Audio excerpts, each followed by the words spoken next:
केजरीवाल साहब को सुनिए आप। और राघव चड्ढा ये कह रहे हैं कुछ दिनों की मेहमान है यहाँ पर आम आदमी पार्टी की सरकार। मेरी तरफ क्यों देखा आपने? कोई गुरु को कभी छोड़ा है क्या? ठीक सुना दीजिए।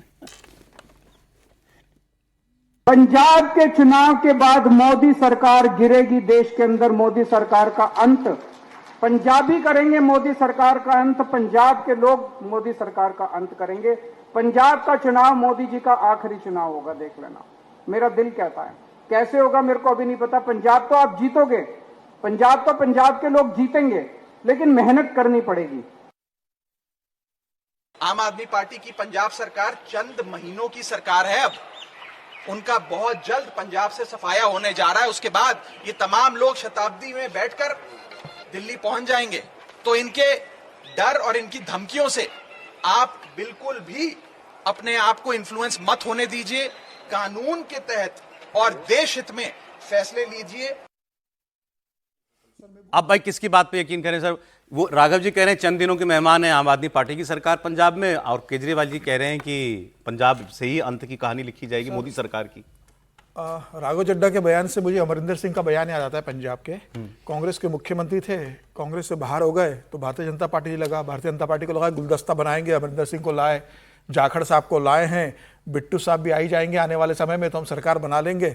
अमरिंदर सिंह ने कहा था कि चंद दिनों की सरकार है कांग्रेस की, इसके बाद भारतीय जनता पार्टी की सरकार मैं बनवाऊंगा पंजाब के अंदर।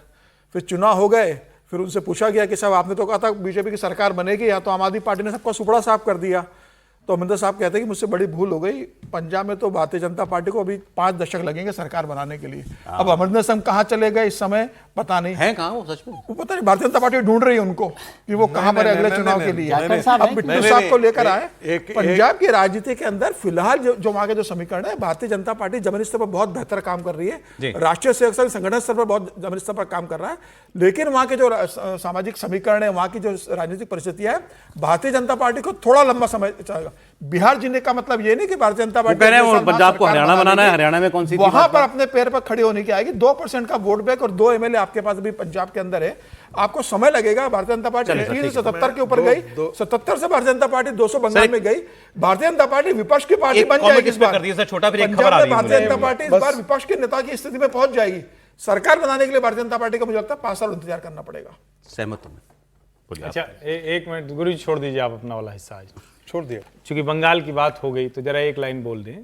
98 में एक महिला पिटती है और उसके बाद कहती है कि चप्पल नहीं पहनूंगी, तब उसको कम्युनिस्ट गुंडों ने पीटा था पंचायत चुनाव के समय। आज वो चप्पल पहनती है। एक आदमी को तृणमूल के लोग पीटते हैं और उसको मारते हैं, भाजपा का कार्यकर्ता था, आज वो अपनी वही फटी वाली शर्ट पहन के और विजय जुलूस में जाना है। बदलाव ऐसे ही होता है, ऐसा थोड़ी ना होता है कि यूं चुटकी बजाई और बदलाव हो गया। मैं तो ऐसे भी मानता हूं कि जिन सिखों का कांग्रेस पार्टी ने इतना नरसंहार किया पूरे देश में, वो सिख कांग्रेस पार्टी को वोट कैसे देते हैं? एक खबर आ रही है बंगाल से सर कर लेंगे इस पर, फिर बहस लंबी चली जाएगी। टीएमसी के सांसद ममता बनर्जी के भतीजे अभिषेक बनर्जी के घर से सिक्योरिटी इक्विपमेंट हटाए जा रहे हैं, उनकी सिक्योरिटी भी कम की जा रही है, ये खबर हमको मिली है। और ममता बनर्जी का जहां पर फ्लैट है, उनका जो घर है जिस गली के अंदर, उसके बाहर भी बैरिकेड वगैरह लगे रहते थे। इनफैक्ट उस गली के अंदर जाने के लिए जो और आम लोगों के घर हैं उस इलाके, उस एरिया में, वो उन लोगों को भी बड़ी दिक्कत हुआ करती थी। भाई चीफ मिनिस्टर रह रही है मेरे बगल में, उन्होंने सरकारी मकान नहीं लिया हुआ था, वो अपने मकान में रहती थी, तो वो जो और लोग आम लोग थे उनको भी सुरक्षा जांच से हर बार अंदर बाहर जाने के लिए, गली में जाने के लिए गुजरना पड़ता था, तो वो वहाँ से हटा दिया गया। मैं तो एक बयान भी देख रहा था, एक व्यक्ति बता रहे थे हमको बड़ी परेशानी होती थी, लेकिन क्या करें, चीफ मिनिस्टर थी, हम कुछ कह नहीं सकते थे। तो पहले वहाँ से बैरिकेड कल हटाए गए हैं और अब ये अभिषेक बनर्जी के घर के बाहर से सिक्योरिटी का जुड़ा सामान जो है वो हटाया जा रहा होगा। सर ठीक किया जा रहा है या नहीं? ठीक किया जा रहा है। जैसे राघव की सिक्योरिटी हटाई तो तुरंत दे दी ना सिक्योरिटी, तो जहाँ ज़रूरत होती है वहाँ सिक्योरिटी दी जाती है। राघव को जैसे ही आम आदमी पार्टी की सरकार ने पंजाब से सिक्योरिटी हटाई, आधा घंटे बाद केंद्र सरकार ने उनको सिक्योरिटी दे दी है। तो अब अभिषेक जी की ज़रूरत नहीं है कहीं और लगानी। और अभी तो आप पंजाब की बात कर ही रहे हैं, और आप पंजाब पर इतना हैरान हो रहे हैं जब उस मौके पर जब 3-3 उधार के सीएम्स सरकार बनाने के लिए शपथ ग्रहण कर रहे हैं। अब बोल लीजिए आप,